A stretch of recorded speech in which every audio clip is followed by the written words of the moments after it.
โอเคสบายดีท่านผู้ฟังมาอีกครั้งใน Time Rule for Pilots มื้อนี้ก็สิมาสอนให้รู้เกี่ยวกับสูตรในการซอกหา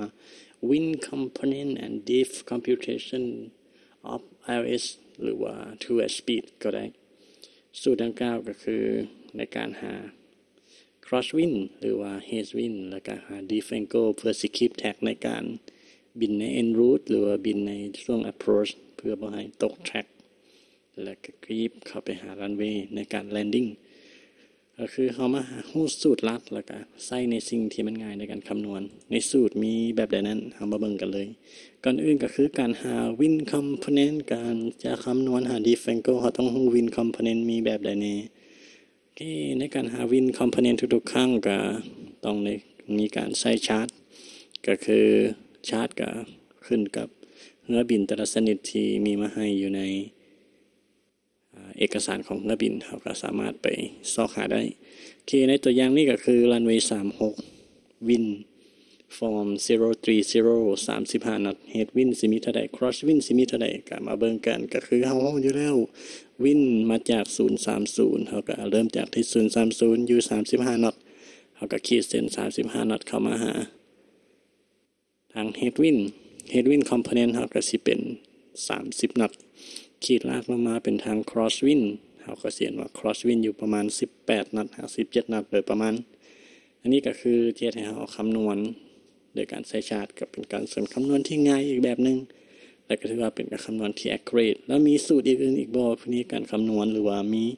หลักการอื่นอีกบ่ที่จะคำนวณง่ายและก็ให้เรามโนภาพออกได้เอามาเบิ่งกันว่ามีหลักการต่อไปนี้ก็คือตัวอย่างเดียวกันอยู่ในรันเวย์36ยนต์กำลัง approach เขาก็คือสมมุติว่ายนต์อยู่ในกลางรันเวย์รัศมีอ้อมรอบก็คือ35 น็อต cross wind ที่เขาได้ยกใส่ตัวอย่างข้างเพิ่งแล้วทิศทั้งหมดก็คือ360 องศาเส้นเดียวกันเขามาเบิ่งเขาก็แบ่งออกเป็นเซกเตอร์30 ดีกรี60 ดีกรี90 ดีกรีลมมาจาก030กับมโนภาพหรือว่าเทียบใส่ RMI ก็ได้030ขีดตัดเข้ามาหา Haze wind เขาสิได้เท่าใดก็โดยประมาณ Haze wind ก็สิได้ประมาณ30 น็อตซึ่งเทียบกับ wind component ที่เราเห็นในชาร์ตก็ถือว่าใกล้เคียงกันเขาขีดลากลงมาหาทางลม cross wind เขาสิได้เท่าใดก็เส้นเดียวกันโดยประมาณเขาก็สิเห็นว่าประมาณ18 น็อตโดยประมาณสูตรนี้สามารถหา cross wind tail wind ก็ได้แบบเดียวกันซึ่งเขาสามารถมโนภาพได้ง่ายๆหวังว่าสูตรนี้ก็เสียให้คนเข้าใจได้ง่ายในการไปนำใช้หลังจากเขาที่ได้ cross wind มาแล้วเอามาเริ่มคำนวณหา diff angle เฮา diff angle สูตรที่ได้ก็คือ cross wind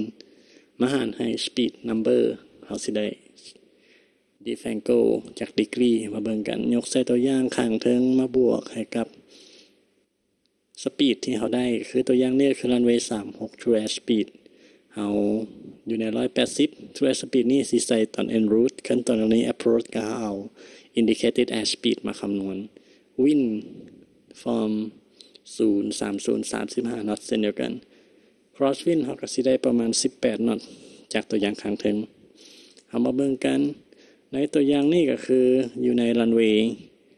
3618ยนต์ลงรันเวย์36อยู่ใน en route จาก